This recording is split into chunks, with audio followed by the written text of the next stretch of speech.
Welcome to the pod. Today's episode is going to be a little different. It's a crossover episode with Brad Mills' Magic Internet Money podcast.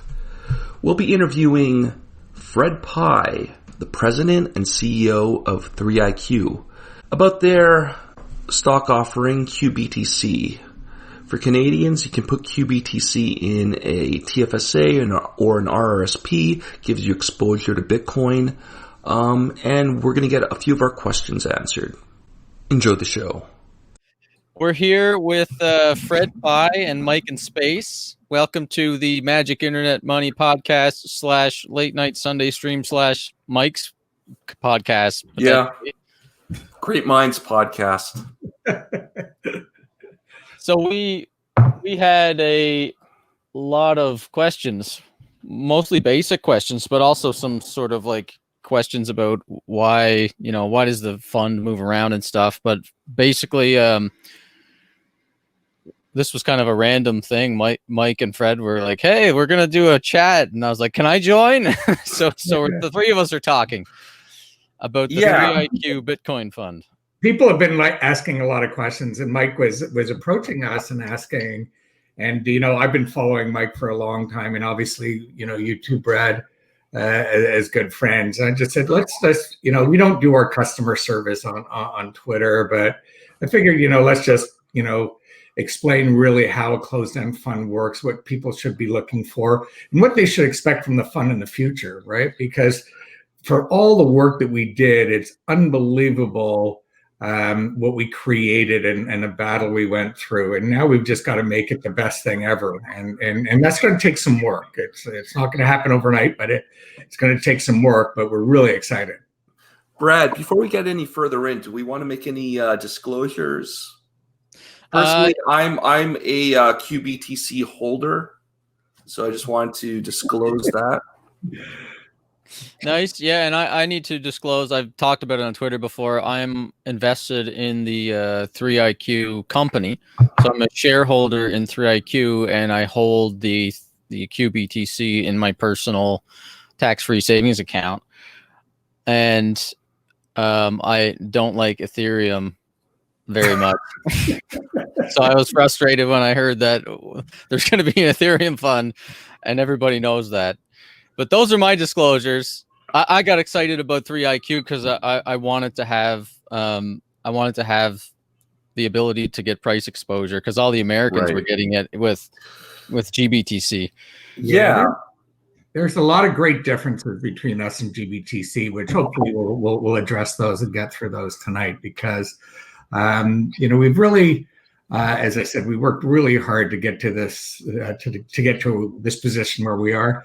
And in full disclosure, I do own Qbtc. I am the president and CEO of 3iQ. But more importantly, I can't talk about the Ether fund, because if you want information, you have to contact your financial advisor and get a copy of the prospectus, because we're in a quiet period till we launch, which should be about 2 weeks. So the first question is from this guy, Aleph Bet Yad. I don't know do you know who that person is, Mike?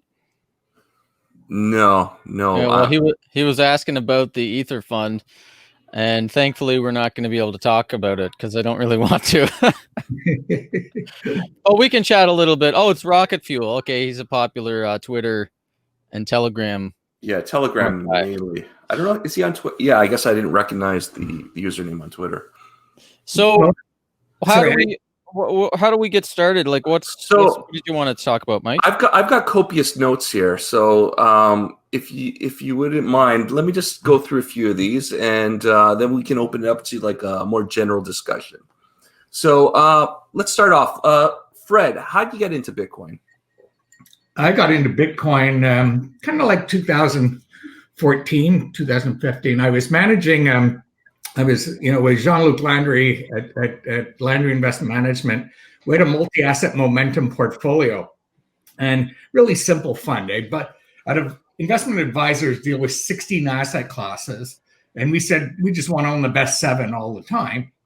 So we set it up. We set it up that way, and it was doing really well. But all the asset classes are all correlated. Everything moves together. So I've always been on this quest to find that magical non-correlated asset class. And when I started to discover Bitcoin, I went, wow, this is exactly, I'd like to put Bitcoin inside that portfolio. But there was no way for us to physically actually be able to do it. So that's when I went on the quest to try and list the first Bitcoin fund in Canada. Having said that, I go way back before most of you guys were born. I actually listed gold, silver, and platinum on the Montreal Stock Exchange back in 1983 to 1986. So we've been here before. We did that.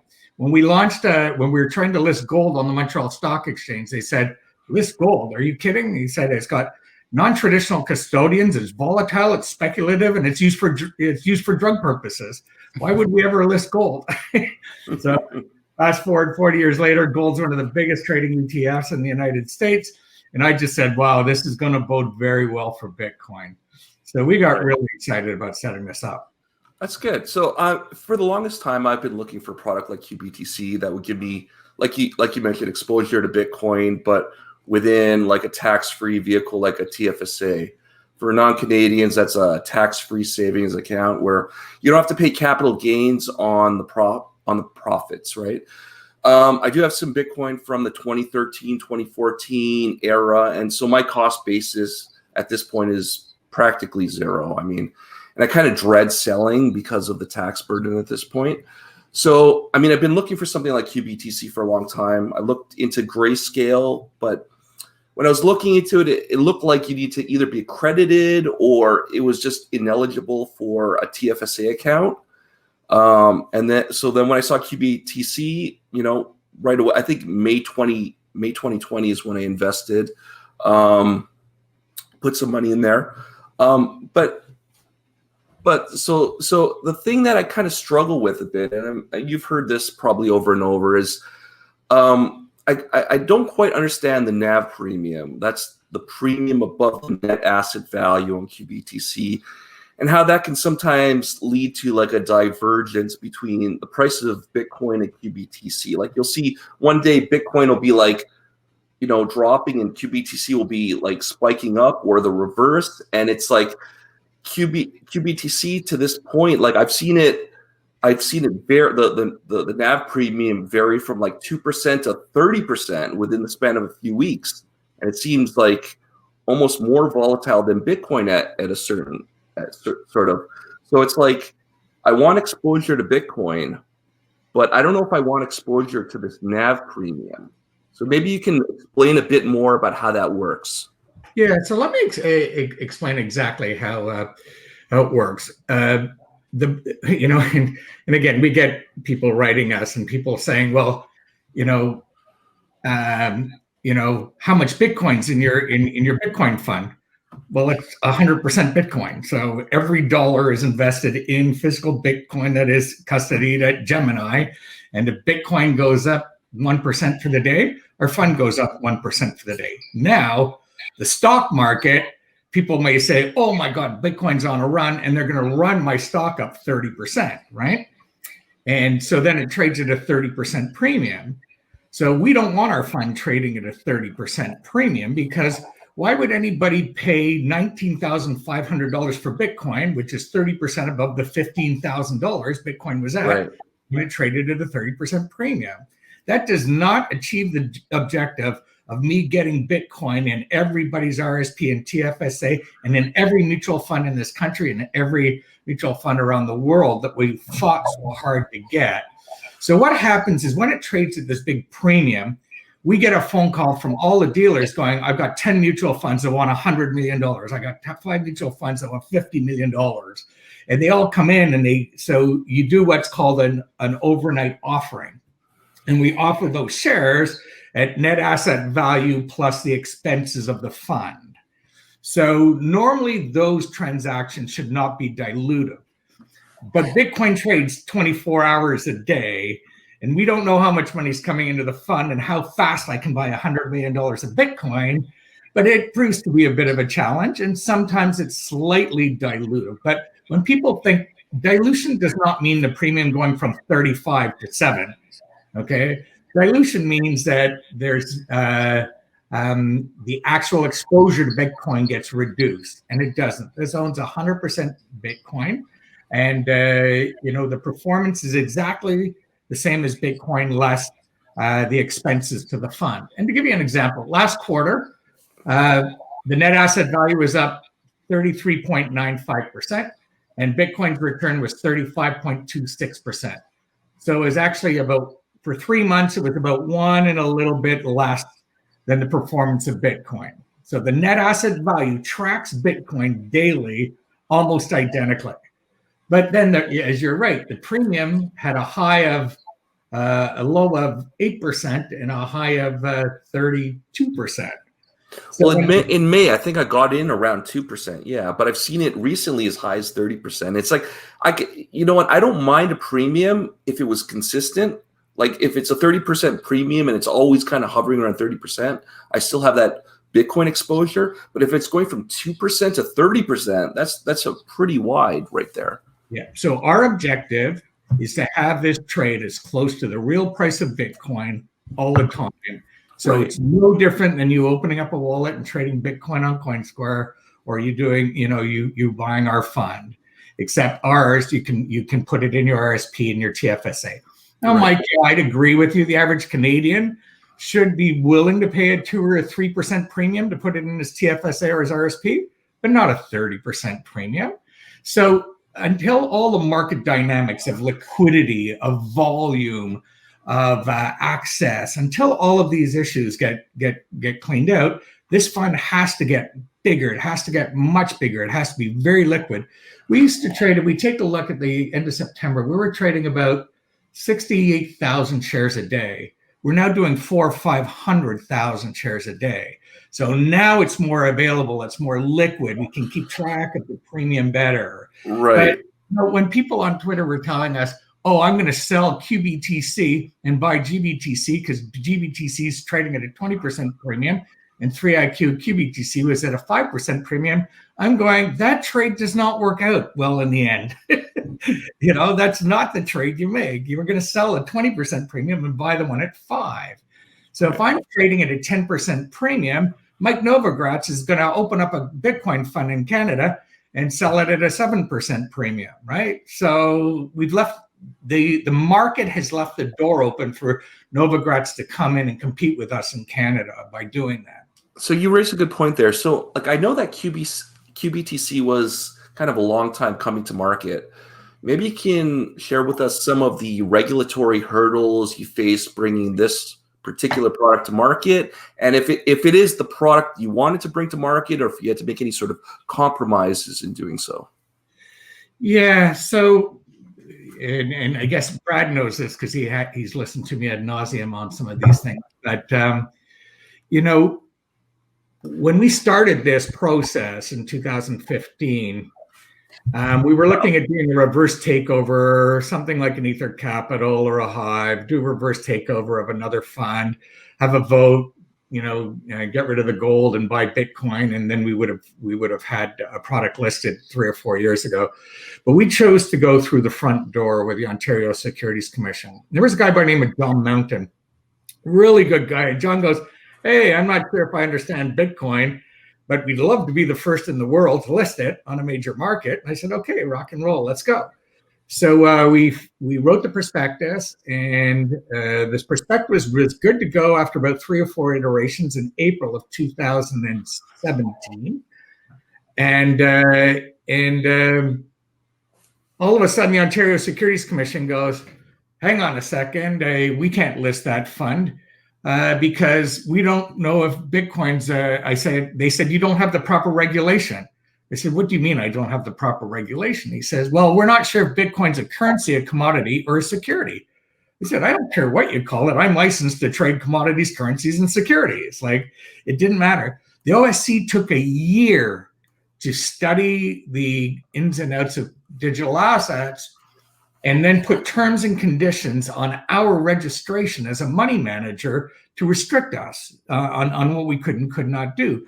Meanwhile, the Americans like Pantera and everybody are coming into Canada, doing roadshows, taking all the institutional money that were early adopters and some of their Bitcoin funds, and Canada was left out in the cold.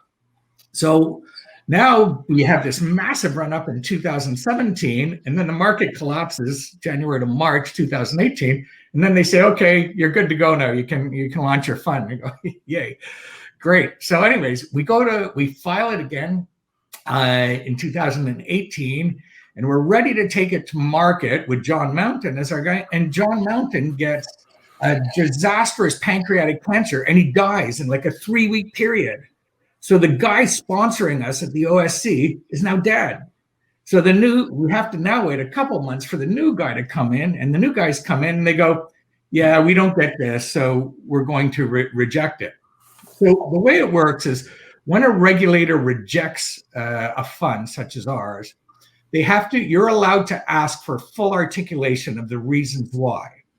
So they gave us all the big reasons, like,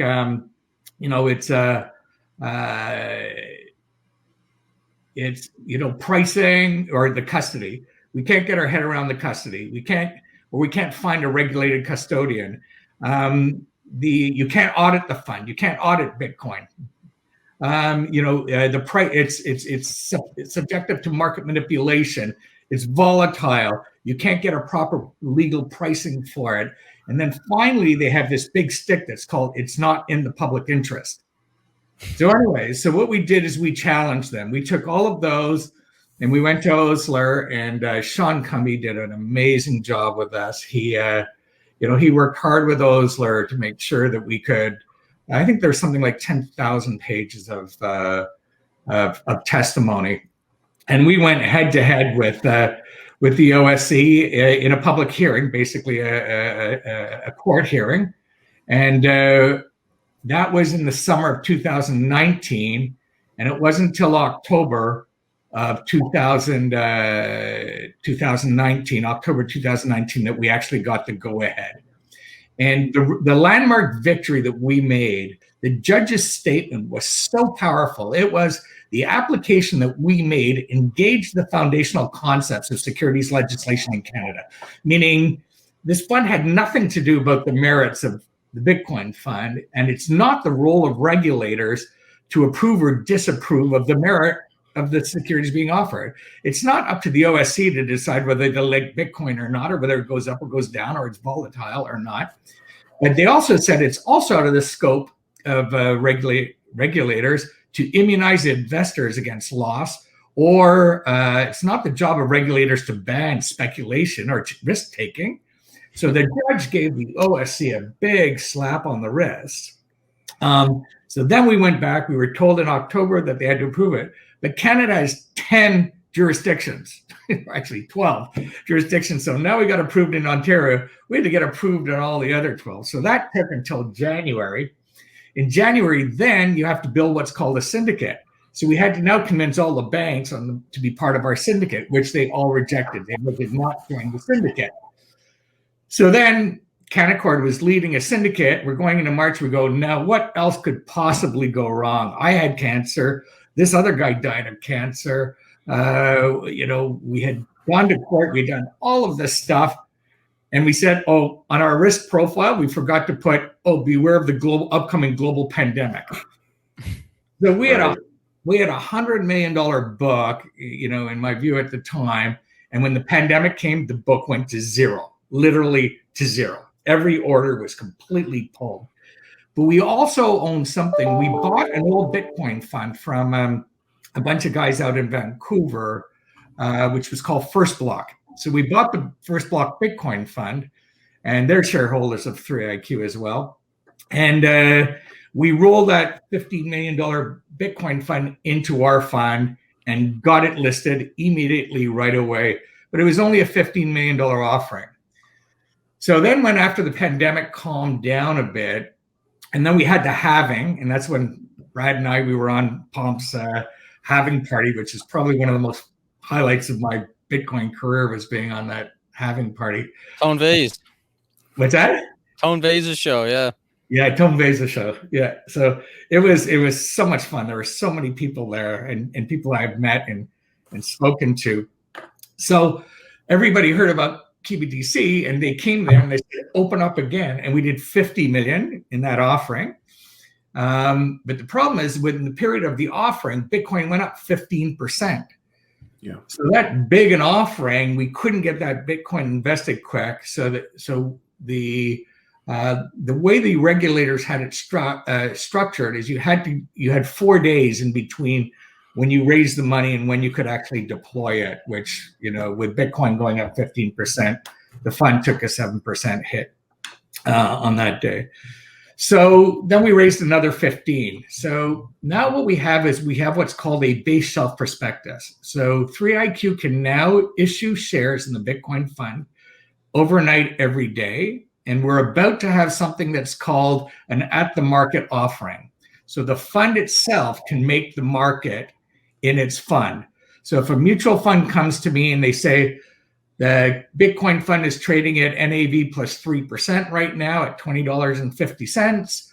We'd like $40 million, and the fund can issue them $40 million at the market price. So all of that has to come in the context of having a properly valued fund. We can properly value the fund from the net asset value basis, but we have no control on how to properly manage it on the buyers and sellers, right? Like who buys it on the market. Can I ask what happened earlier last week when trading got halted suddenly midday? Yeah, so it wasn't. So when we did the overnight offering, so we're trying to get this better and tighter to make sure that it all works properly. So what happened that day is we announced on Monday we were doing a $50 million overnight offering, a bought deal by Canaccord. Okay, we priced it at 9 o'clock in the morning. We put the press release out. When you put the press release out, if the market starts trading, they halt the stock for dissemination of the press release, and that's what they had to do. The press release did not make it out at 9:30 before the market. So it came out at 10. So they halted it for an hour. And that was just so the news gets out. Because anything that trades publicly has to have equal information for everybody. Right. Okay. Brad, I don't think I've let you get a word in edgewise. I've got a few other things, but I'll let you talk if you've got anything to say. No, just I think most people don't really get the concept of funds and regulated funds and even paper gold ETFs versus physically owning gold. So the one thing that I always tell people when they're talking about Qbtc, or sorry, when I'm talking to them about Bitcoin, is like there's a certain situation if somebody's in that it's more beneficial for them to start getting some Qbtc in their RSP or the tax-free savings account. But like Fred, I wonder what your advice is to people when they're learning about Bitcoin. Like, what do you tell people when someone's coming to you saying, "Oh, I hear you run 3iQ. Like, what should I do? Should I buy some Bitcoin or should I get some Qbtc? What should I do?" What do you tell them? Yeah. Well, first of all, I obviously own Bitcoin, and now the CRA that's watching this is going to audit me in the next April. But like in the U.S., this year's tax return is going to have supposedly a little box that'll say right on the first page, did you transact in any digital assets, buy, sell, or make a digital asset transaction in 2020? And if you check that box, chances are you may get audited.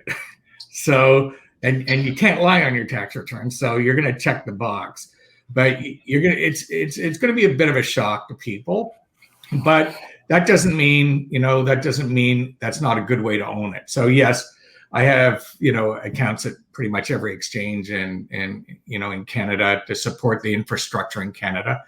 But I also have my ledger and everything else. So I'm happy to go through all the discussions with everybody, but everybody in Canada mostly has a brokerage account or an account at Wealthsimple or Questrade. But Wealthsimple will allow you to buy Bitcoin, but I'm not sure that the Wealthsimple Bitcoin is eligible for a TFSA. It has to be a structured product like ours. So Wealthsimple, we have a lot of clients from Wealthsimple and Questrade and all the discount brokers. Our big ones are TD and RBC and CIBC and BMO discount brokerages. So people, the easiest way to do it is, therefore your broker takes care of, your brokerage firm and your brokerage statement takes care of what's the capital gain, what's the loss. But again, 90% of the unit holders are under 40, and most people under 40, their first savings are in their TFSA and in their RSP. And I wish all of mine was in the TFSA because I'm looking at a lot of tax-free money right now. Right? I want to give my 2 cents there. So a lot of people have been asking me this online, like put it in your RSP or TFSA. And it's like, well, if you really think Bitcoin is going to moon, you don't want to put in your RSP because those are pre-tax dollars. And when you finally take them out at retirement, it's going to raise your income bracket so high that your taxes are going to be higher than what you pay right now. So if you have, max out your TFSA first before you even think about RRSPs, because those are after-tax dollars, and you're not paying any penalties on the gains you're making. But with an RRSP, you're on the hook for that. And if you think that Bitcoin's going to go up really high, when you go to take it out, that's going to, raise your taxable income. Well, with your TFSA, especially for young people, and again, we're not doing this to construe this is investment advice. This is just information. Please contact your advisor or a better website for proper information. And that's the disclaimer, because I know my compliance officer will be watching this. But Mike, you're exactly right. First of all, though, at $4,000 or $5,000 a year, your tax-free savings account, how much do people really have in there, right? I think at this point, since it's been brought in, it's about a $70,000 or so. 60 to 70, again, depending on how old you are, because you can only start at 18, right? Right. But most people will max out their RSPs to get the tax deduction from there. And again, you're absolutely right. But if you do this well, by the time you're 75, your RSPs, the biggest RSPs in the world are worth, in Canada, are worth in the tens, if not hundreds of millions of dollars from people putting junior mines or something in them that have absolutely skyrocketed, And there are all kinds of folklore, stories that we've learned about. But the Bre-X RSPs didn't do so good, but the other ones will. But I agree with you, Mike. If we've got Moon in our price target, it's got to be in your TFSA. And the TFSA, you can take money out. You can sell your Bitcoin. You can take it out, buy your house, and then put it back in. You get the back in. Get that room back the next calendar year, Exactly. So if you had started if you would put 60 in 4 months ago with us, you're already at 120. You can pull out 60, put your down payment on your house, and then when you want to, you can put that 60 back in there. Well, Joey Deeker says, thanks, dude. I'm up 2x in Qbtc already. So it looks like that's someone that was doing that already and is up 2x in tax-free gains, hopefully. The average Canadian is like, making $45,000 annual salary. So for them to even fill up their RSP, it doesn't really provide them a ton of immediate benefits. But if you, like you guys said, if you haven't yet maxed out your tax-free savings account, it makes more sense to do the tax-free savings account for the average person. If you think if your thesis is that Bitcoin is going to moon, and that's the reason you're investing in the first place, start with your TFSA, right? The one good strategy though that I've heard from on Twitter was Mike or Greg Foss. I think it's Greg Foss. He's a 3IQ shareholder as well, and he's been talking about this strategy to get the government to subsidize your Bitcoin buy. So if you're making say 100K for the year, and you're in the max tax bracket, his advice was, take $10,000, put it into 3IQ's Qbtc, and then you're lowering your tax bracket because you're paying 50% taxes at that point, and the government is subsidizing your purchase of Bitcoin. You're kicking the can down the road, though, really, because once you retire, you have like a time horizon. Once you retire, like how long are you going to live? You got to take a bit out every year out of your RSPs, and if Bitcoin is really mooned, your tax bracket could be very well be higher than it is today. Right. So your tax burden could be higher. But if you're like, say, a teacher or somebody that's been working for 10 years or whatever, and you're making $90,000-$100,000 or something like whatever the teachers are making these days. I think some teachers are making pretty, but whatever, public workers, just anybody making a good salary. It's not a good idea to rely on your pension for your retirement. So I think it's a good piece of advice to also get some RSPs and long-term investments going for anybody that's working and relying on a public pension. Because the real whole reason why we're in this Bitcoin thing is, most of us, is because we don't believe that the current system is going to be sustainable. And, there's a massive shortfall for funding of all the public pensions and even a lot of private pensions. And if you don't think about your retirement, you could be left in 20 years screwed. So your income could be zero. So, I mean, I think it's a good backup plan to have some Qbtc in your RRSP. All I'm saying is max out your TFSA first and then worry about your RRSPs. Yeah, you're very right, Mike. The Canada, and it's too bad Canada scaled it back. I don't know if you guys remember when TFAs first started, it was like 2,500, then 4,000, then 5,000, then 6. And there was a target to go all the way up to 10 or 15,000 per year in TFSA contributions. And the government they scaled it all the way back because everybody was doing it. Yeah, I wonder with this whole pandemic if they're going to end it, or like what is the future of the TFSA at this point? Yeah, I don't think I don't think they can take this away. It's just too important. And again, those of us putting $5,000, isn't where the government makes all their money from, right? I am concerned. I share the same concerns with all of you. I think the thesis that we had about Bitcoin 5 years ago is even so much more powerful today. I usually tell the story about me sending money to my son in the United States for school. And we'd always send. I started sending him Bitcoin because his allowance was $200 a month, and he'd only get 160 because CIBC would take 25 and Bank of America would take 15. He goes, "Well, what are we going to do about this?"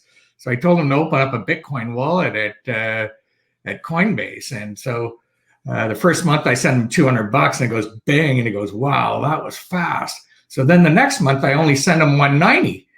I only sent him 0.9 of a Bitcoin. He goes, "Hey, how come you only sent me 0.9? I said, "Well, the price of Bitcoin went up." He says, "No, that's not how it works." I go, "Yeah, that's exactly how it works." Anyways, he came home at Christmas. He's got all this Bitcoin in his phone, in his wallet. And I say, "Well, what are you living off of?" He says, "All that fiat currency in my savings account that is devaluing as we speak." And I go, "There's my boy." So, leading up to this interview, I solicited a few questions from users on Twitter who are invested or interested in investing in Qbtc. So I was thinking I'm just going to read them verbatim here and allow you to respond, Fred. Okay, so the past fund reopenings have resulted in diluting the BTC per unit. What is the fund doing to avoid diluting the BTC per unit for the current unit holders when reopening the fund?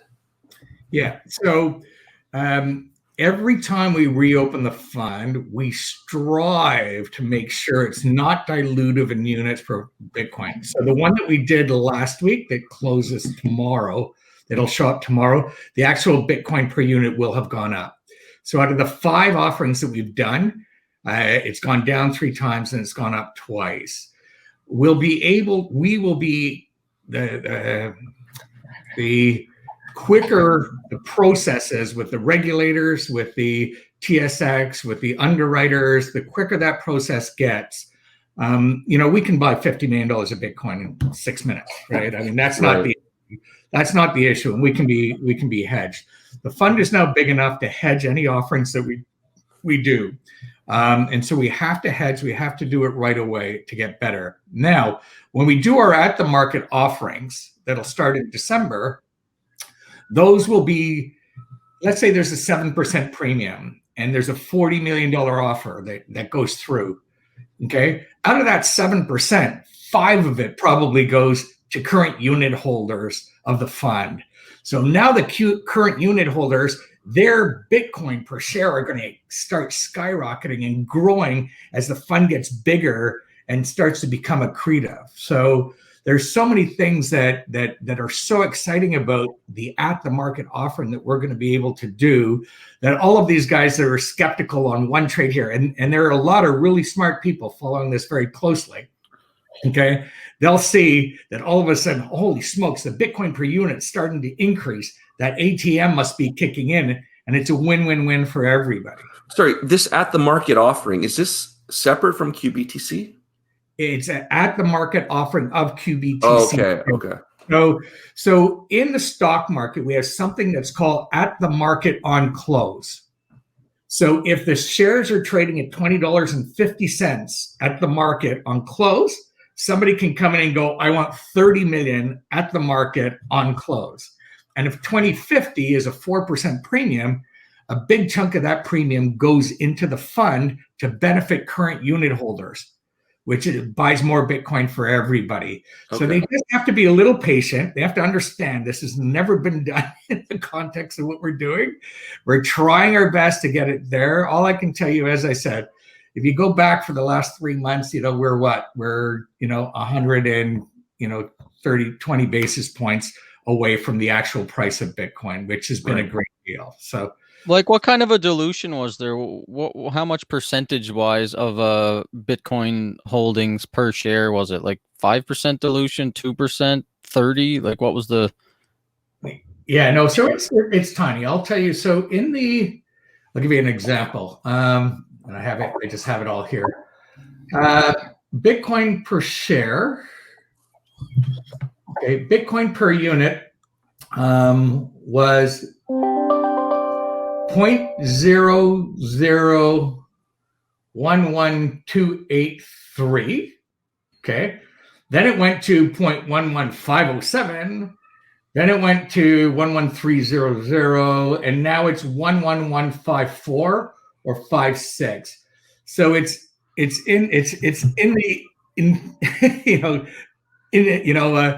the tenths of a percent dilution. Okay. People remember on Twitter, thinking dilution means the compaction of the premium.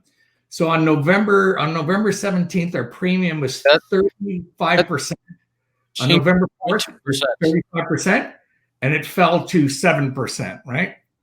So they're saying diluted. No, the premium compressed. It didn't dilute. The premium is different than the Bitcoin per share. So I guess the guy that Mike read the question from, it only went down 2.2%. The Bitcoin per share, based on those numbers you read out, Fred, it went down 2.2% from the beginning. And you're saying that over time it'll probably go even higher, like it'll be up. Exactly. So if you I've got on my chart here, I've obviously got the Bitcoin per share every day since inception. So there's sometimes where it goes bigger, sometimes where it goes lower. So here's an example. We did the issue at, I'm just going to pick a number here, 2050, let's say last week, right? When Bitcoin at that time was 18,750, just for the sake of picking numbers, okay? If I buy my Bitcoin at 18,700, okay, it's accretive to the fund. If I buy my Bitcoin at 18,900, it takes away from the amount that we've offered at the price. So we have to trade it as sharply and as well as we can so it's not dilutive. It just happens to be that every time we've done an offering, Bitcoin is skyrocketed. So what discretion do you have in terms of buying Bitcoin? Can you just try and buy the dips, or how does it work exactly? Yeah, so I've been in the business a long time.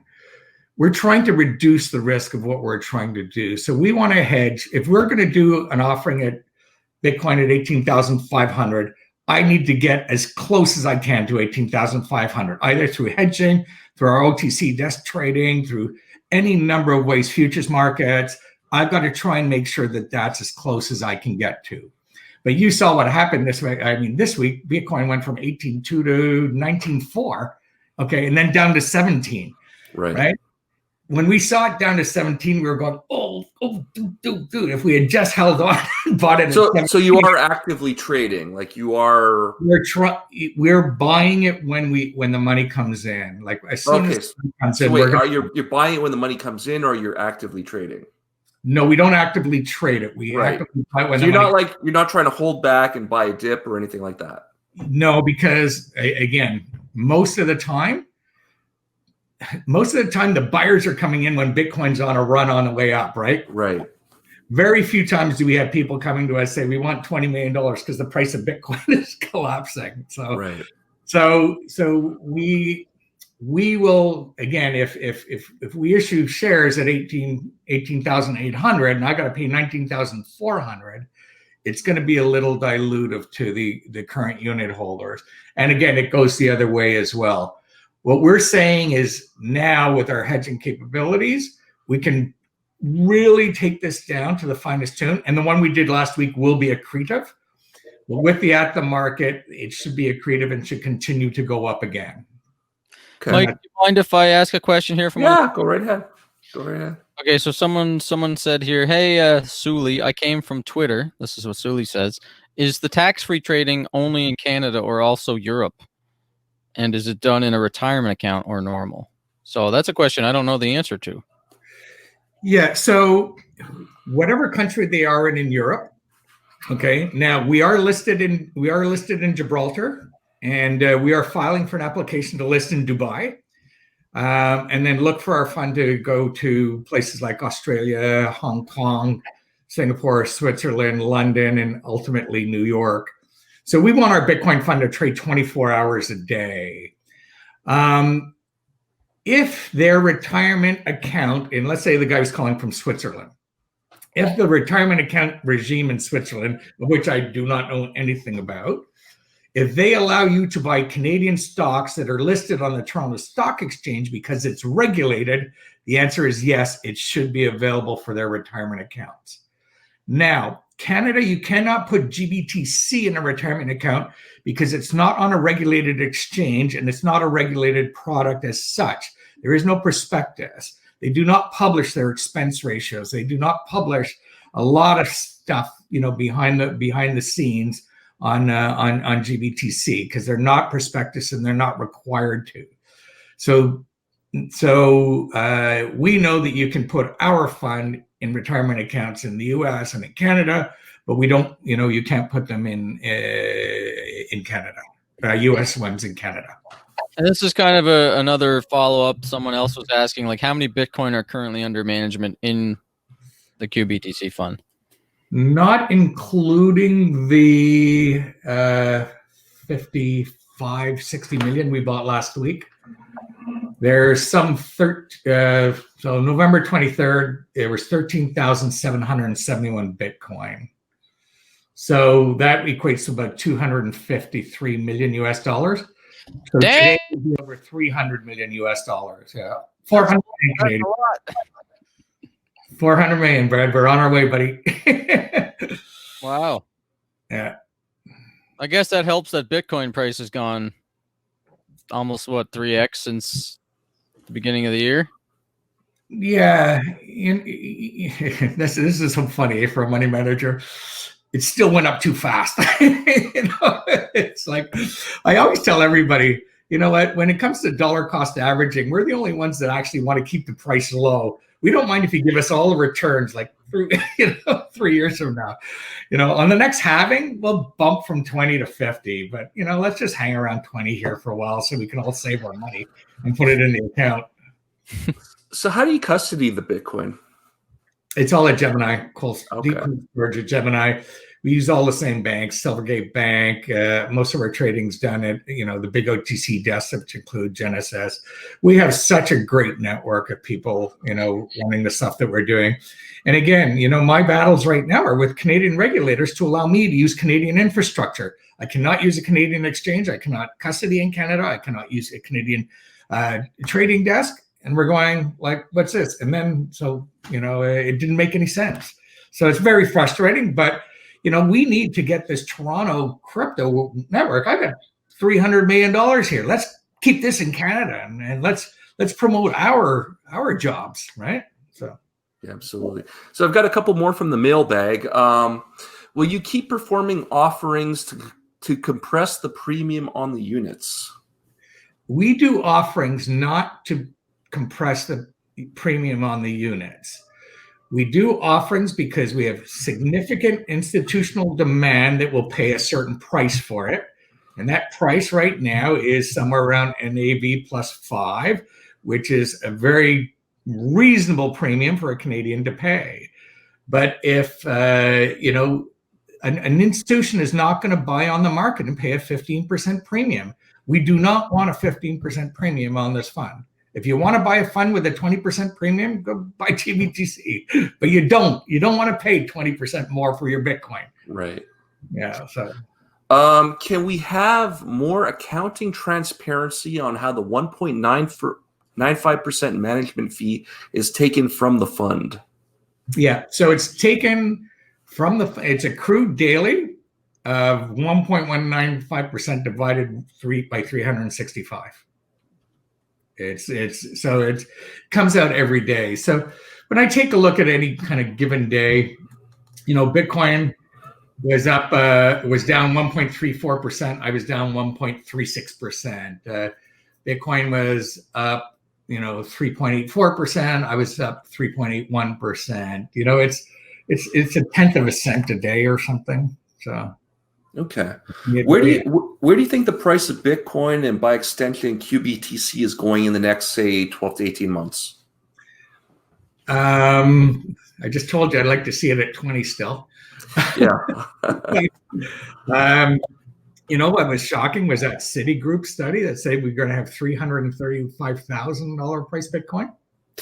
So that was a Citigroup analyst. I think they clarified that it wasn't technically Citigroup. It was like some guy working there. Well, it's like Goldman Sachs, Morgan Stanley. All these guys will not allow their advisors to buy Bitcoin, like Royal Bank or Bank of Nova Scotia. Bank of Nova Scotia will not allow you to buy Qbtc. The stock symbol is blocked. Yet they've got probably one of the largest blockchain development groups, on King Street in that brand new fancy building. So there's still dislocation in Canada. What is the reasoning there? It's trading on the TSX. Like, what's the problem? I'm on TD and I had no problem getting Qbtc.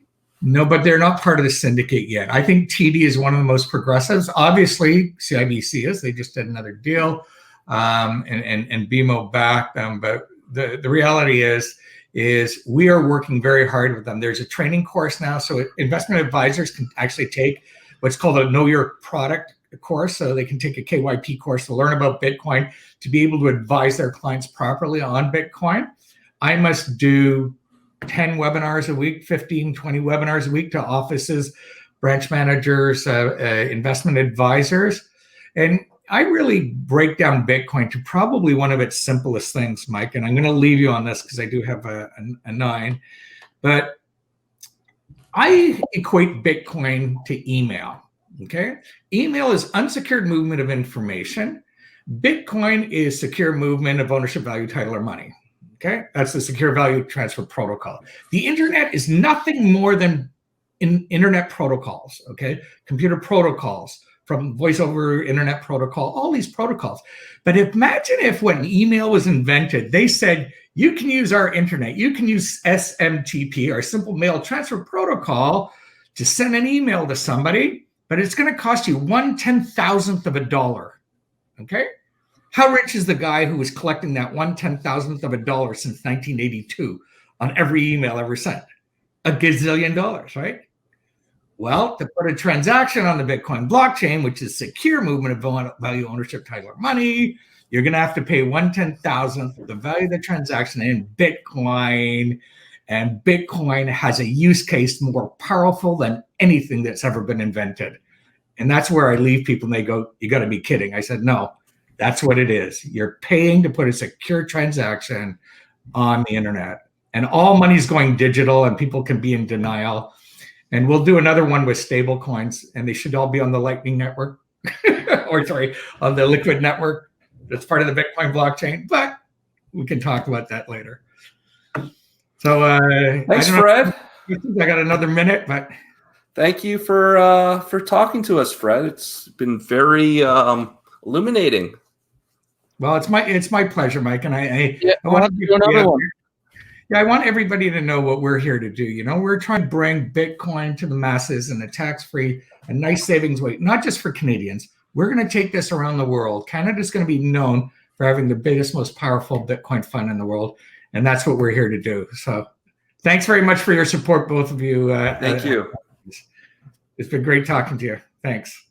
See you later, Fred. Thanks. Cheers. Bye, guys. Bye. All right, Mike. I got my questions answered. You know, I was struggling with the NAV premium, and he answered a lot about it there. So I'm an investor. It's I got in at a pretty low NAV premium, which is nice, around 2%. So when I see it ballooning up to 30%, it kind of racks my brain a bit, because I don't want I just want exposure to Bitcoin, right? But I mean, the NAV premium helps when it goes up because that's better for me. But at the end of the day, I mean, I'd really just like to put Bitcoin in my TFSA. That's the ideal. Yeah. Yeah, when I was looking at this, I've been thinking for a long time, like, oh man, I wish I could just put Bitcoin in my TFSA. Why won't they let me put Qbtc in there? So when I heard about this, I think it was somebody in that Telegram, the Canadian Bitcoin Telegram group or whatever. It was just like, hey, did you guys hear that these guys won against the OSC?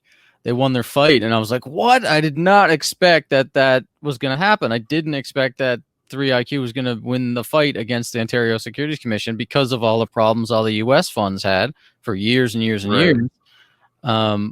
So, yeah, it is a big deal. I don't fully understand how big of a deal it is, but a lot of the traditional finance people seem to think, oh, it's a pretty big deal. Something I wish we got to ask him about, but he ran out of time. I wanted to know what his thoughts were on the other one, because there was another one that just opened up recently, right? And all the banks were kind of involved. Yeah, the name escapes me. What is it called again? I forget. Maybe someone in the chat can post it. But anyways, I mean, it's been great, Brad. I hope it recorded on your end and we can post this or something. Great discussion. Yeah, there was another question or two in here. I might, if you got to drop off, I might. I'm good. I'm good for a few more minutes. I don't know. Maybe this guy says, so explain Bitcoin. Is it like a stock? I don't know if we should bother with that one. Maybe the guy's not even here anymore. Well, Craig Wright. Yeah, exactly. So this person's saying it's a ice Galaxy. That's Galaxy it. That's Bitcoin. it. Galaxy. Yeah, the CIBC or something was involved. Yeah. Yeah. What I really want is I just want something that's bare exposure to Bitcoin in a tax-free savings account. Like as close to that as you can get is the ideal. This NAV premium, it's almost more volatile than Bitcoin itself, and that's what concerns me a little bit. Yeah, I'd say that for people who are going to put it in, you're doing this for a long-term investment, and the premium should just sort itself out. It sucks to buy at a 30% premium. Right. So I don't know if that's really worth it, because you are going to save that 25% capital gains tax. So 2% is better than 30%, though. Yeah, it's much better lower. Right. Yeah, so I don't know if I would be recommending people to be buying it when it's 30% premium. But Grayscale, I mean, it's typically around that. Isn't it around 20 or 30%? Grayscale's got a really high premium, and Grayscale's other products, the Ethereum Trust was up like 400% premium or something. The premium, as long as it's like stable, it doesn't matter. It doesn't matter because you're buying it at 30%, you're selling at 30%. The problem is when it goes from 30% to 2%. That's the problem. Yeah, and like he said, I guess it's all to do with the liquidity and the amount of shares that are traded, and it's people once people kind of get tuned into this, and I guess Bay Street traders start to realize there's a premium to buy and sell, then maybe that spread will get arbitraged down, because it's not like GBTC where they kind of are aiming for a premium, because they can't do those overnight offerings like Fred was talking about. Like GBTC does like once every 6 months, I think they can do an offering. So the premium makes, I mean, it makes the conditions that they have make it that there's more likely to always be a premium. But with Qbtc, there's more likely that once it gets to more volume, I mean, the volume now is pretty big, so the premium should be down. Yeah, it's a bull market, so yeah. On Friday, I think it was around 3 or 4%. That's not bad at all. Yeah. So John says last week the premium was 5 to 7 pretty consistently. That's not bad. I mean, that's cheaper than getting Bitcoin at a Bitcoin ATM, right? Yeah, absolutely. Yeah. So the only other thing that I was kind of frustrated with about the 3iQ, because when I heard about it and I invested in the company, I was like, I don't know what I'm investing in really that much. I just want to support a Bitcoin fund. I want to support Canadians getting Bitcoin in their tax-free savings account. And I made Thank you, Brad. Thank you, because I've been looking for this product for so long. Thank you. But I got frustrated when they came out with the Ethereum trust, and they're saying we're going to start launching this Ethereum product. It's the way of the world. It's Bitcoin and Ethereum now. Come on, Brad, you got to get over it. I know you get triggered by these things, but yeah. I hope that it doesn't blow up on Qbtc or on 3iQ. How would it blow up? I mean, the Bitcoin is custodied with Gemini, and that's the Ethereum one. The Ethereum. Oh, okay. Yeah, like if Ethereum, I really don't think Ethereum is going to be here in 10 years. So, I mean, what's going to happen when Ethereum blows up and then they've got all this money in this Ethereum trust? That's the way I'm thinking about it. Bitcoin is like, Bitcoin's competing with gold and dollars. It's going to be here for as long as the blocks keep getting produced. Ethereum has to switch over to like proof of stake, and there's going to be all this really complicated stuff that has to happen. There's like forks. There's like the Chinese miners want to stay on proof of work, and like there's like a lot of contention there. So it just, to me, seems like, why add in all that risk? But I guess the other side of that is, they're capitalists and they're trying to make money for the company and the shareholders, and there's a ton of demand from dumb money that want to buy Ethereum, so they're just providing them some. It's priced less than Bitcoin, so the investor who knows nothing about crypto, they're going to say, wow, Bitcoin at 18, 20,000, and then you got Ethereum at $700 or whatever it's at. It's just, what do they call that? Where it's bias. Unit bias, yes. That's why we need to start pricing everything in sats, right? Yeah, man, I did a podcast episode the other day with Preston Pish. I think I mentioned that to you. Yeah. I can't wait for that one to come out. It was so good. I got to re-listen to it. I was fired up for like 2 days after that. I didn't say a single mean thing about Ethereum. I wasn't being negative at all. And then like as the hype of the energy of like Preston's conversation went away, I started like seeing tweets that triggered me, and I unfollowed. Like, you're going to be filthy rich from Bitcoin. Just focus on that. Don't worry about like others getting rich off Ethereum. You don't have to get triggered off that. You're fine with Bitcoin. Yeah, Bitcoin is. I mean, I'm wearing my EOS shirt here as a joke, but this is Bitcoin. what I see the true Bitcoin maximalist here. I got my dexahedron or whatever the hell this thing is called. Yeah, the heart thing. But yeah, I hope. I hope they succeed with the Bitcoin trust, and I do recommend that people. The average people that don't use their TFSA now. Before I was like, why would you even bother throwing money in a scam stock market like thing with the TFSA? Like, just buy Bitcoin. But now it's like you can take advantage of the system and get Yeah. tax-free gains on Bitcoin. No, it's not real Bitcoin.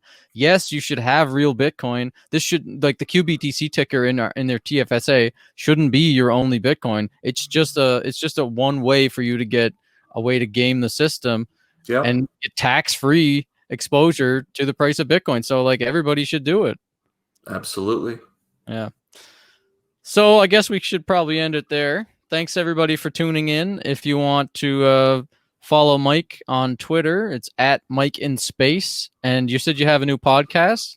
Yeah, it's anchor.fm/Great Minds. That's where you'll find it. It's called the Great Minds Podcast. All right. And if this is going to go up on your podcast, then maybe I'll tell people they can follow me at Brad Mills Can on Twitter, and the podcast is called Magic Internet Money on the Google. So, thanks again for the chat, Mike. Thank you, Brad. Thanks for doing all the tech stuff around this. Yeah. All right, I'm going to go decorate the Christmas tree. Nice. Merry Christmas. Merry Christmas, Brad. Merry Christmas to all the people out there. Later.